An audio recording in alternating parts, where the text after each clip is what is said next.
Hey everybody, how are you? I'm David Reed. I'm the Executive Director of the Astoria-Warrenton Area Chamber of Commerce. I don't think there's anybody on tonight that doesn't already know me. But thank you for joining us for the Business After Hours, the April version. We are really excited to have our speaker tonight. That's Rebecka Orton, and she's going to talk to us about the Astoria Birth Center, which, if I'm not mistaken, is just over a year old. Anyway, she's going to tell us about the center and what goes on there and what we need to know and what information we need to share with our friends, family, and people in the area. So let me see if we have. Yeah, Rebecka, you can join me on stage here if you don't mind. Just turn on your camera and mic. There we go. Okay. Okay, so tell everybody sort of how you got started with this and where you are and basically what it is you guys do there. Sure. So actually, we're still less than a year old. We opened July 31st. Okay, all right. Yeah, so we'll be coming up on a year here So soon. you But opened up in the pandemic. we did, and I still reeling, deciding whether that was a good idea. But it is. It was. It is good. So Good. we're happy. So yeah, this is Astoria Birth Center and Women's Health, and we are a freestanding birth center. The difference between that is that we're not, and a labor and delivery unit, is that we're not in a hospital, and we employ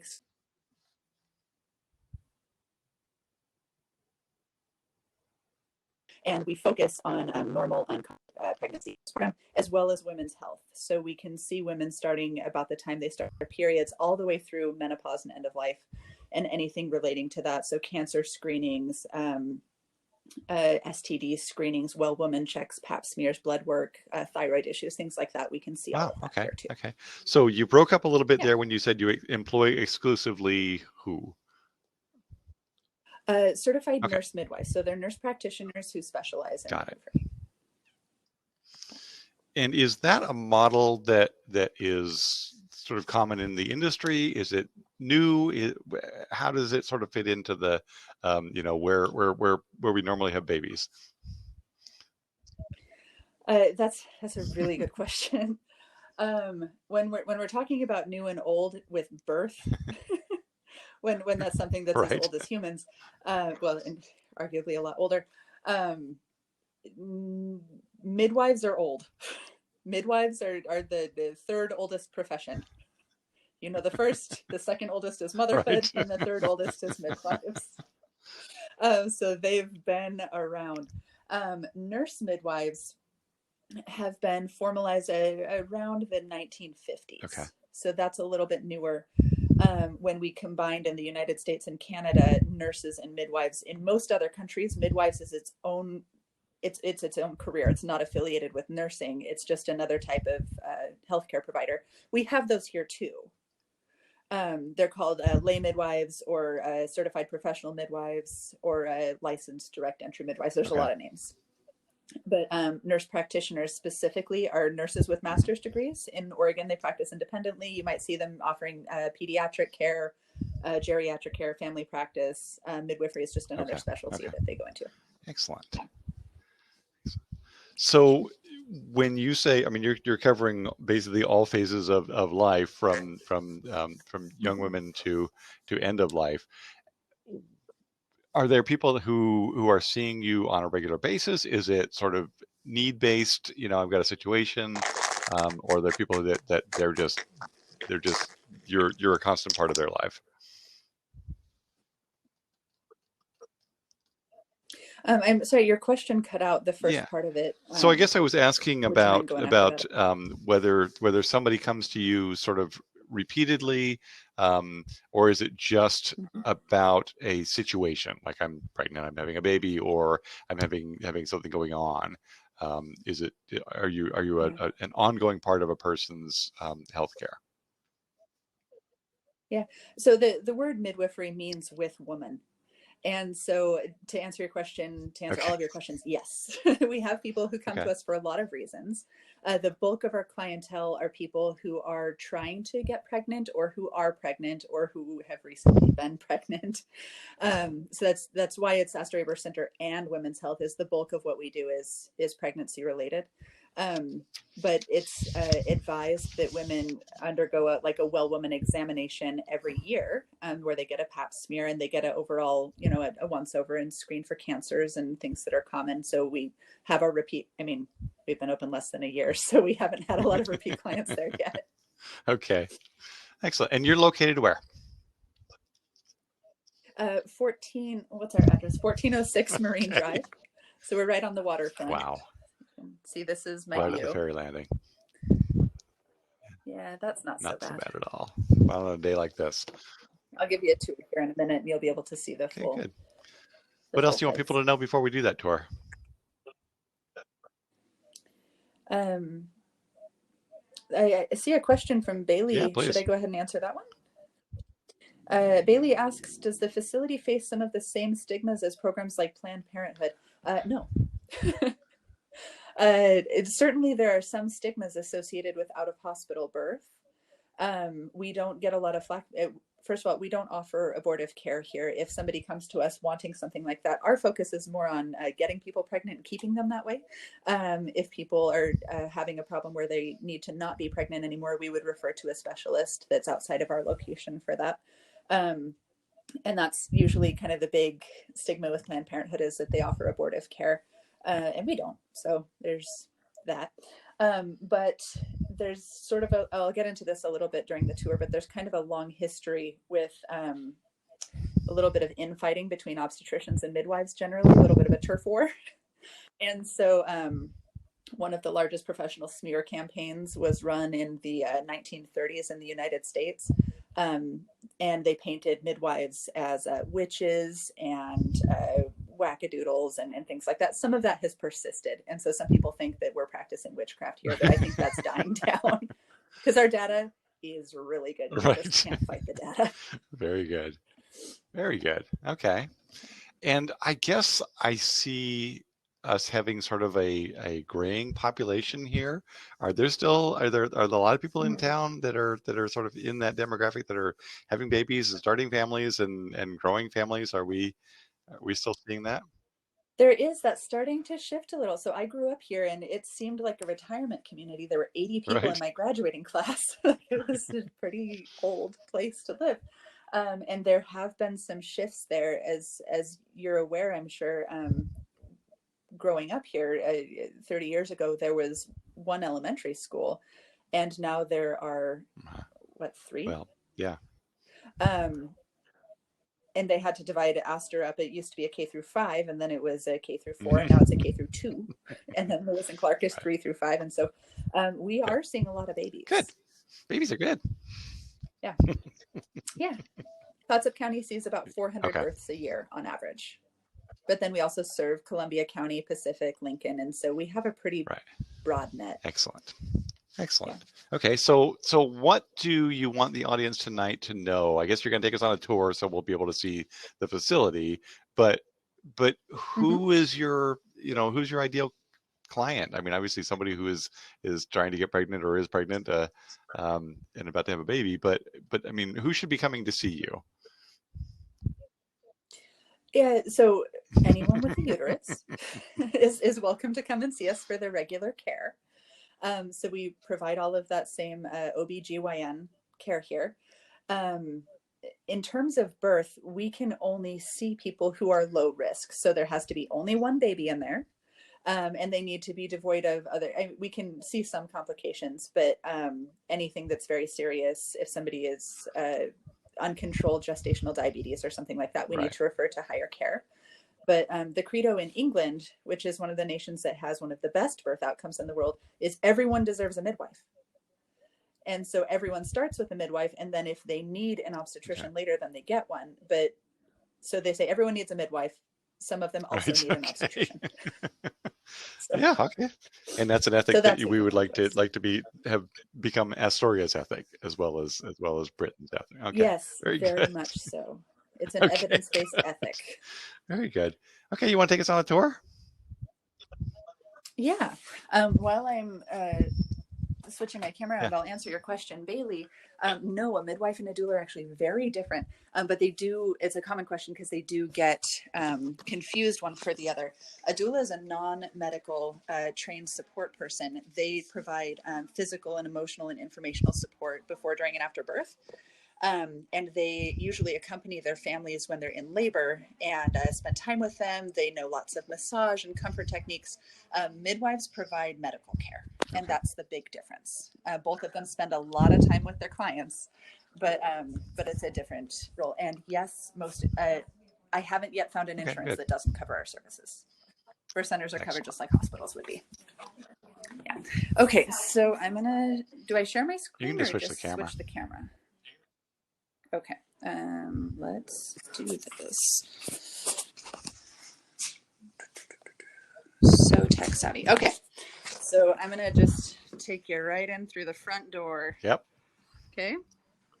Welcome to Astoria Birth Center. So these two lovely humans, the one sitting down is Rebecka. She's our clinical director, and she is a nurse. Tell her that we're waving. Okay. They're all waving. Well, actually, David is waving. I don't know if anyone else is, but I'm sure that they are. And this is Shay. Shay is our nursing student, our very first nursing student from that's wonderful. Community College. So she'll spend the semester with Rebecka, learning about out-of-hospital birth, which is such an excellent that's very exciting. Great job, Shay. Yeah. She gets to see everything that's normal and evidence-based. She's also learning all the skills of labor and delivery. And she's learning all of the skills of labor and delivery. And so everything she has will be transferable to we do love Classic Community College and the level of education that the students get there, particularly in the nursing program, phenomenal. So thank you for being part of that. Yeah.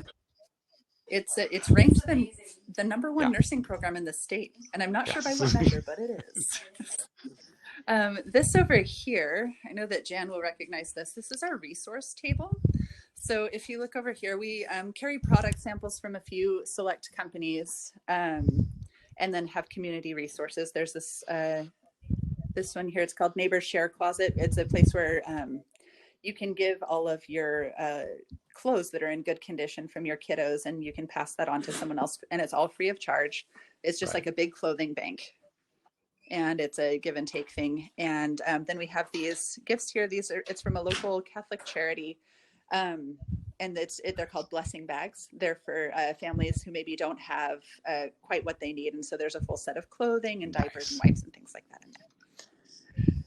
I'm going to show you back here. So this is the other side of our entryway here. And I'm going to walk you back here. This is what we do for our tours. So there's some coffee. This is our kitchen. Beautiful. Ooh, I like the fridge, actually. Yeah, everybody loves our fridge. We have a good fridge. But there's a couple of specific reasons why we have a kitchen. One of them is that for a long time, the history of birth in the United States is not a super great one when compared to other nations. And there's a lot of things that we've done to women over the years that we're now learning were actually really stupid and we shouldn't have done. Sorry to lay it out there like that. But one of the things that we did is we told them they shouldn't eat when they're in labor. Oh. And I don't know if you've ever tried to withhold food from a pregnant person, but it didn't go well if you did. And so we keep this here. We have an induction cooktop and we have our little microwave and our toaster oven, and we have a freezer full of food and snacks up here. When people come and eat what they want, when they come and they're in labor, they can bring their own food, or we'll provide $100 credit to any local restaurant for their celebration meal. They should be well hydrated and well fed during labor. And basically the rest of the time too. Yeah. Yes, the whole time. We should be doing better by pregnant people. So this is our massage and acupuncture room. We have this great big pregnancy pillow and the little, actually, Shay, would you mind pulling the thing out of the center of that pillow so they can see what it looks like? So you can lay on that when you're pregnant and it won't squish your belly. And there it is. It's pretty lamps from Hi, which is a local. Yeah, they're wonderful. Yeah. Oh, there's Rebecka again. Okay, so we'll come down this way. Most of the art that we have on display here is from local artists. And if it's not local, it's not corporate art. Right. Everything is very carefully selected. It's just a bathroom, not too exciting. This is our lab, which I'm showing you at risk of my own embarrassment because this is kind of my job. So just our medical supplies. We can offer, we have all the things that you would need for an emergency and for regular care. So we have stuff to run blood work and IV poles and birth kits and culture kits and you name it. This is an exam room. It's also an overflow birth room. And we just got our new ultrasound machine. We're really excited about that. Oh my goodness. Look at that. Yeah, that's not a bad deal. Not a bad deal. Beautiful, beautiful decorating, nice light coming in there and a great view. Mm-hmm. How nice. All the rooms have a nice view and they all have live plants. And they all have beds. You'll see that they have beds. You won't find a single exam table or set of stirrups. Okay. And if you are a woman, you will appreciate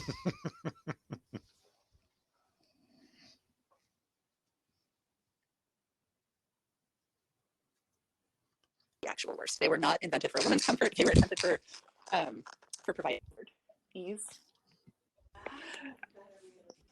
For what? What's it? Oh, Rebecka said, obviously invented by a man.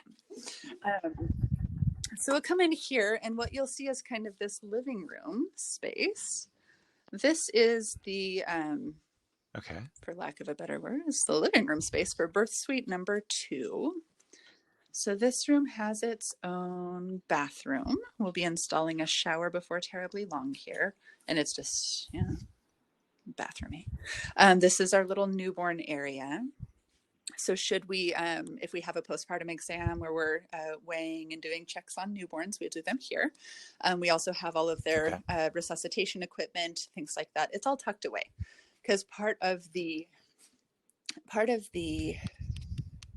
model of care that you find at a birth center is that we can do all of the medical interventions that might be needed. You don't need to see that equipment though.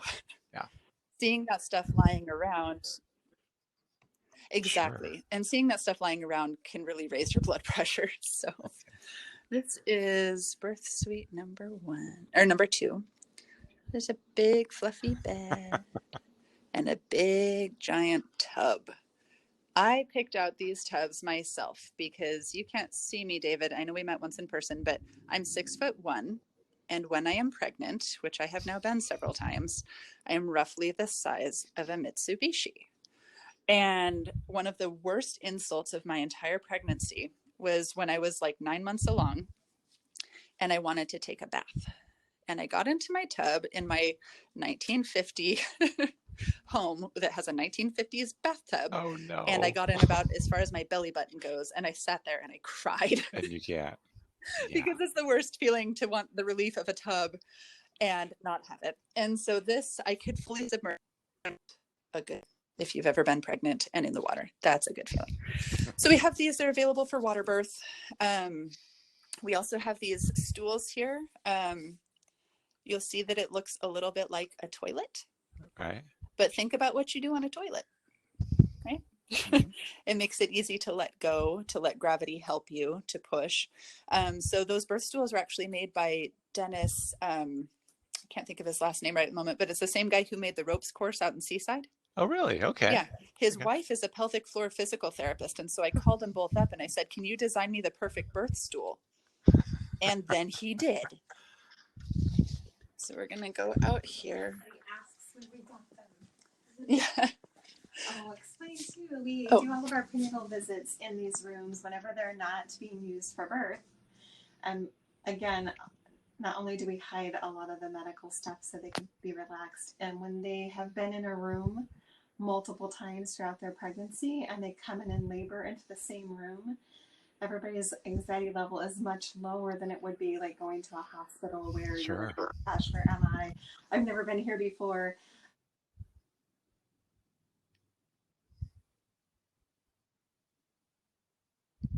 And so they're familiar and they're used to it, and it just helps things go more smoothly, keeps their anxiety level down, which helps their pain level be less, because when anxiety and adrenaline rises, then you end up having heightened senses. So any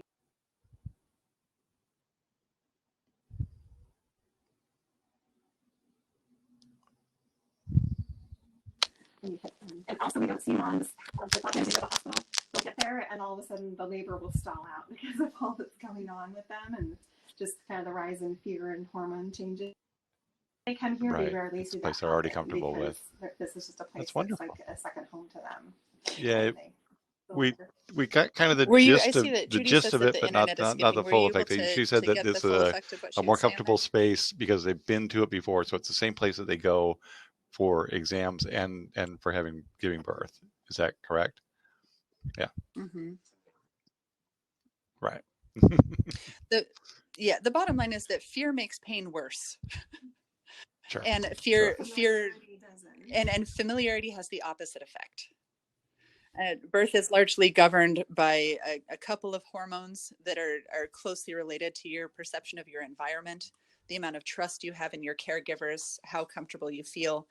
And so everything that you see here was hand chosen to elicit a sense of calm and empowerment and relaxation, because all of those are critically important to labor. We try to reproduce those synthetically when we can't make it happen. Okay. This circumvents that problem a lot of the time by just allowing for those things to take place naturally rather than having to give them a chemical jump start. Appointments there. We also find our women who are not pregnant. Our women who are not pregnant also truly enjoy being on an examination table, right, or journey, something like that, versus on a table with stirrups. Yeah, and crinkly paper. Make sure they get to be on paper as well. Mm-hmm. And they're just like, wow, this is like amazing. Wonderful. It's like a women's health spa. We've met. So this is our family room. This is Frida Kahlo. I'm sure you've heard of her. This is our couch. It actually folds down into a bed, and we have used it for just that purpose. So when we have, one of the important things about birth is that you have the people with you that you want to have with you. Now we have to limit that some because of COVID, and we have some regulations around that, but people are allowed to bring their children. They're allowed to have their parents, their close friends, their doula, their midwife. In the event that we have someone else that needs a place to stay, then this is kind of where we put them. So this is where our little kiddos come. This is one of my favorite pieces of art. It's funny. This is done by somebody named Amanda Gravett. She's in Canada. That's the one, right? And I saw this years ago, and I thought, if I ever open a birth center, I'm going to put that in there. And then we did. And this is our lending library. This is available to anybody. Okay. It's just all kinds of books on birth and parenting and things like that. Then we have, again, our lovely view. And this is one of my favorite things. This is our little kids' play station. Sure. It's just a kitchen, but you'll see it has the same backsplash as our big kitchen. I tiled that myself, and I had just enough tile left over to make a little backsplash for the kitchen. And this, the birth center was fun to make, and I ripped out walls and built stuff and put in big flooring. brothers and big sisters can get a project. Can get a was fun putting start. together this little kitchen. Yep. And this is our tea table. So whenever somebody comes in, they, come have a cup of tea while they're waiting. Then this is the entrance to birth suite number 1. Okay. This is it's a blackout curtain, but that's a private entry. So if we have people that need to be separate for any reason, they can just come in through this entry, and they don't even see or hear from the people that are in clinic that day. There's a bathroom here. I should have turned on the light. Not too exciting, but it's a bathroom. And then this is birth suite number 1. Yeah. Little baker. Same I've done tub. a lot with the space. Boy, it's amazing. Thank you. Yeah, we learned all about soundproofing. So if you have a choice, you should have a baby on a beautiful day like this, because that view is just accentuated. Right. We've had people deliver on dark and stormy nights, and we've had people deliver in the morning and deliver on days like this, and yeah, it's all kinds. One of the things that I'd like to have anyone know that wants to know something about a birth center. Can you guys still hear me? Okay. Okay. Is that statistically, and I hit statistics pretty hard when we bring new people through, because we like to think culturally. We have this culture of like USA is number one, like we're number one, we're number one, and we are in so many things. We have the biggest army, and we have the most money, and we have some of the greatest technical advances and scientific advances in the world. There's so much that we do right. But if you go on CIA.gov, there's a world fact book there, and it will give you a nation by nation ranking on numerous criteria. And surprisingly to a lot of people, when you look at our outcomes for birth, for maternal health and infant health, we are not only the worst in the developed world, there are several underdeveloped countries that do better than us. We have the highest mortality rate of any developed nation. And we are number one again in spending. We spend more money on maternal health than anyone, and we have the worst outcomes. So that has raised a lot of questions lately. Why are our moms and babies dying? And that was one of the questions that I had. And so what we started to do, me and a team of people, is we looked to all of the nations in the world that had the best outcomes. And we said, what are you doing? And I actually wrote the Dutch government, because in 2019, when I started this project, that was the nation that was in first place for best outcomes, lowest costs and best outcomes, was the Netherlands. And so I wrote the Dutch government, and much to my surprise and enjoyment, the Dutch government wrote me back. Of course, and it was like Hans from the Dutch government writing me this personalized email. And of course it was, because they're Dutch and that's what they do. And so Hans wrote me back, and he said, hey, thanks for writing. And actually, yes, we do have the best outcomes, and we know why. So let me send you this 28-page manual that embodies our entire maternal health system. Yeah.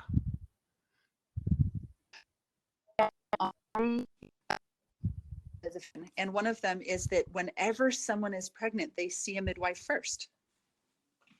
Okay. And so whether it's a high risk or a low risk or whatever kind of risk, you always see a midwife.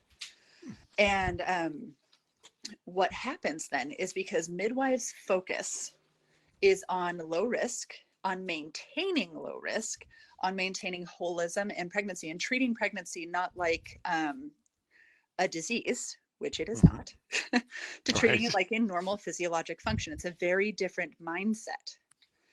And so by seeing a midwife first, you are priming yourself for a normal physiologic experience. Just like when you get into the car, you expect to have a normal physiologic car ride.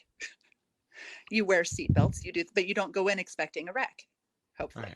Right. Yeah.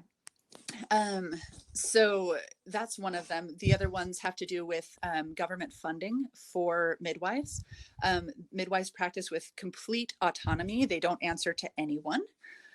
So they don't have to have an overseer, obstetrician. They practice independently. And then they're funded. So in a town like Astoria, there might be 3 birth centers. Right. And they would all just back each other up. And 40% of birth in the Netherlands happens at home. 40% happens in a birth center like this one, and 20% happens in a hospital. As opposed to what, 90% here? Yeah. About 96%, 94% happen in hospitals here. It's because we think that's the safer way to go. We do. And it turns out that it's, I mean, I say this with a big fat asterisk. It's not. Right. For a low risk, healthy woman, it's not safer. Right. It's safer to be in a birth center. Okay. If you have a higher degree of risk, it's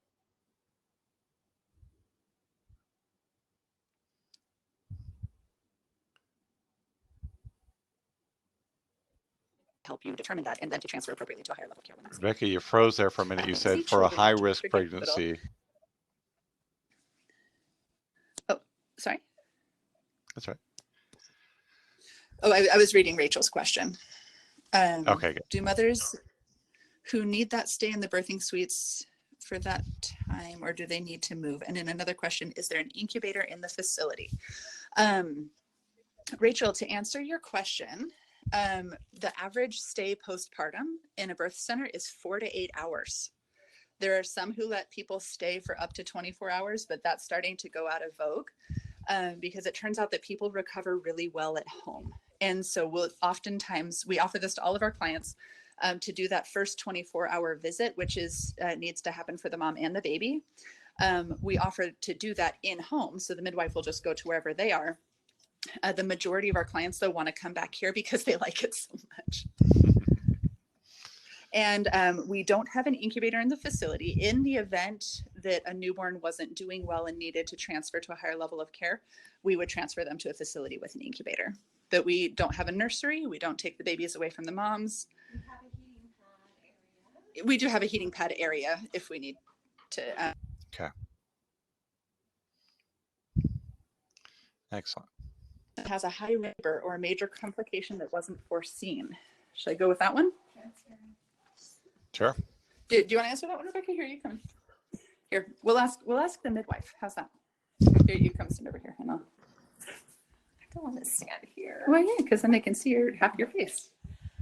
If there's we actually have guidelines that we follow, and our patients also sign an understanding of what's normal and low risk here. And if anything falls outside of that, it's automatically a transfer to the hospital. Whether it's during pregnancy, there's maybe something that comes up that means that they're not a candidate for out of hospital. They can't hear you because your mask is on. Oh, that's okay. Hang on just one We're second. in the same group, so we're good. Where should I start then? Let me sum up. So we have specific criteria that if that comes up either prenatally or during labor, would indicate a transfer to a higher level of care. Okay. And so if that happens in labor, so you have a low risk person, you're not anticipating any kind of problem, but then in labor something comes up. We can deal with most of what comes up during labor, Sure. but if it's something that's out of our scope, we would transfer to the hospital. So if their blood pressure was high over a certain level, we would transfer them to the hospital for the rest of their labor. Mm-hmm. If there was fetal deceleration of the heart rate that we're hearing when we're listening to the baby's heart rate with contractions, we would transfer them to the hospital. Right. Okay. Mm-hmm. And our hospital doesn't have a neonatal unit anyway, do they? They don't. If we were to transfer to the hospital and that were needed, It's a transfer. It's a helicopter ride.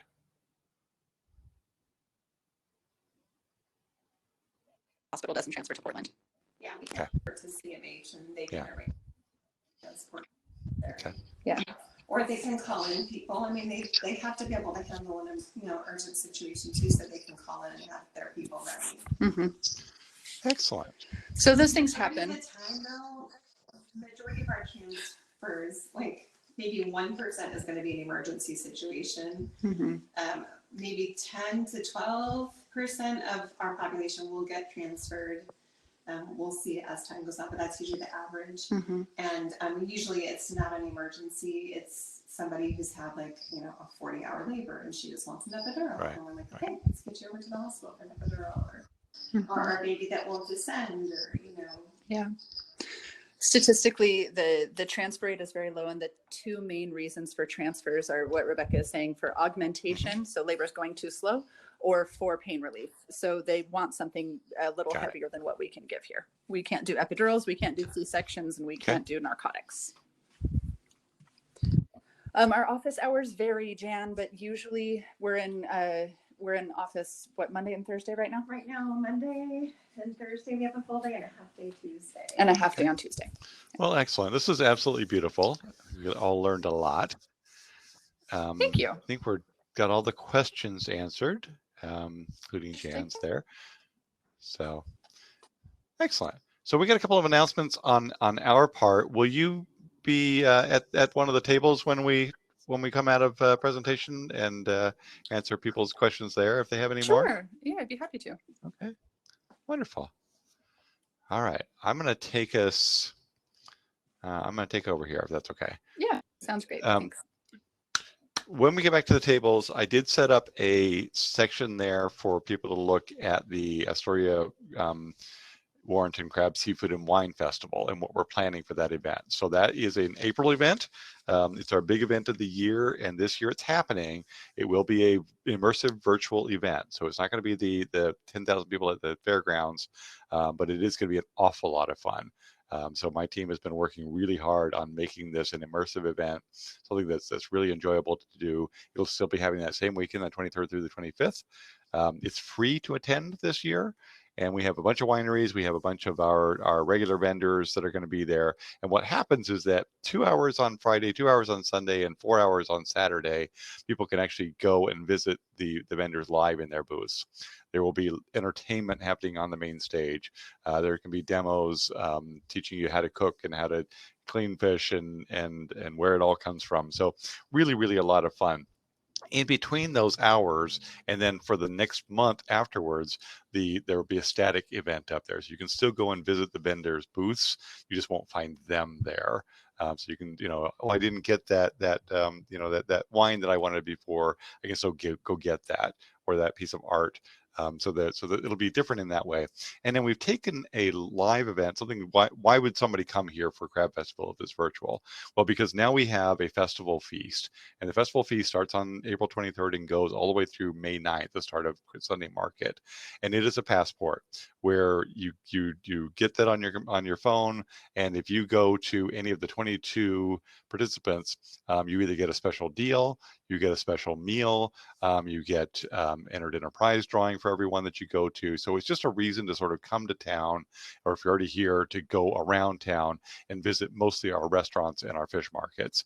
So it's a way to sort of take that festival atmosphere, bring it to you, and do so in support of our local businesses.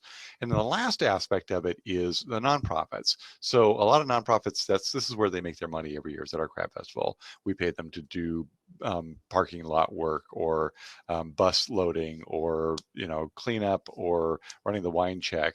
Well, they don't have that opportunity this year, so they can come on and they can be on as having a booth at the event itself. So during the live portion, they're telling people what it is that they do in the community, and people can just donate there.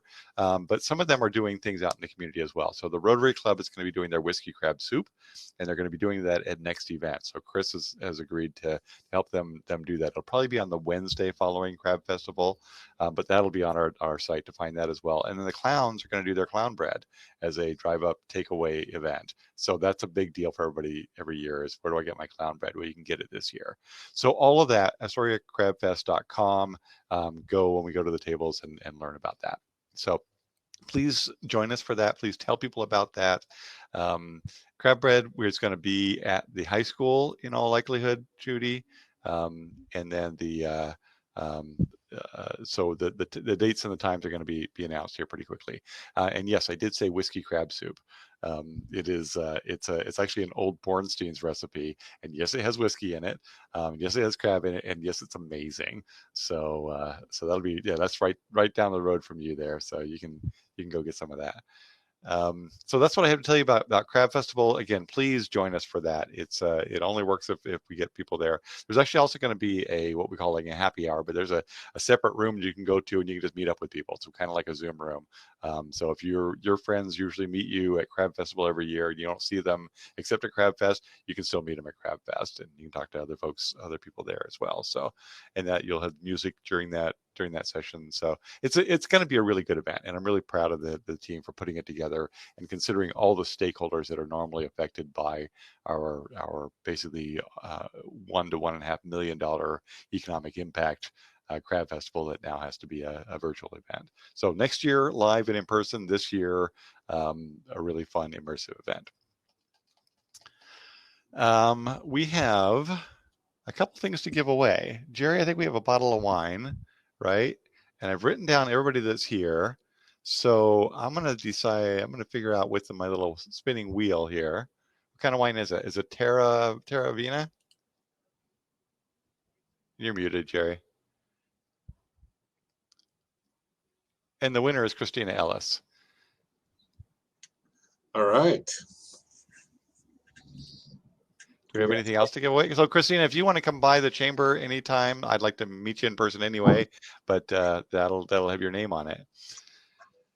We have a 4-pack of Vortex IPA from Fort George, our friends across the street. So Fort George bought this warehouse building across the street from us here. They've created a wonderful brewery inside there. It's just like a Willy Wonka's chocolate factory for grown-ups.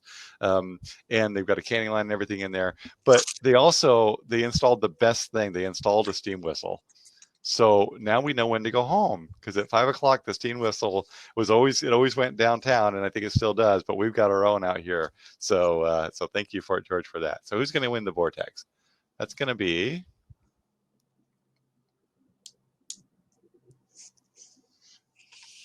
Judy Hoff. Congratulations, Judy. Congratulations, Judy. And anything else? Yes, we have a nice little coffee cup from Country Financial. I think it has some candy in it. Okay. Certainly worth coming by and picking up for the lucky winner. Excellent. And the lucky winner is Bailey Roberts, who wins every time we do this. Yay. All right. And last but not least, we have a WANA Credit Union gag bag, or however you want to call that, with a few little knickknacks inside. A nice little tote bag. Excellent. And that is Jan Johnson that wins that one. All right. Congratulations, Jan. All right. I'm going to send everybody back to the tables, and that means that you'll be able to catch up with each other there. And then in just a few minutes, at about 6:30, we'll do the cash pot drawing, and the cash pot is $400 this month. Yeah. Before we do that, can I just share some of the real quickly? In the last month, some of our new members. So had a great month last month. We had 8 new members last month. We've already got 1 so far this month. And we'll start with Long Beach Shopping Cart. We all know that it's Sid's Market. Has been bought out by a company who is out of in Washington. But Alicia McDaniel is the primary rep there. So Sid's Market might be going over to a new name, Long Beach Shopping Cart. They were purchased last October. Eco Tours, Pinot Patrol Wine Tours. That's a tongue twister. Try and say that real fast 5 times. It's a tour guide business for Northwest Wineries. His name is Jeff Davies, is running that. Peace Lutheran, First Lutheran Church is over on 33rd Street in Astoria, and that's Pastor Kindberger. Arnie's Cafe. Yay, Arnie's Cafe is with us. They're out of Warrenton. If you've never been there, you need to go. They do a fantastic breakfast and lunch. And that's the contact there is Crystal Green. Does a great job there. Riggers Services. It's an industrial rigging supply out of Portland. His name is John Graham, is the owner. And then we have a nonprofit dance company called Sparrow Dance Company. They're a nonprofit, and they're in Astoria. They're run by Julia Gingrich. Then we have Country Financial. We just gave away a coffee cup. They offer a multi-line insurance, investing, and retirement. And they're out of Rainier, and that's Cheryl Tushner is the rep for them. Business by Intention is a new business that also just started, and I'm sorry I do not have their information here. They just at the very end of last month just joined us, and then today that's Christina who's here tonight. Christina. Oh yeah.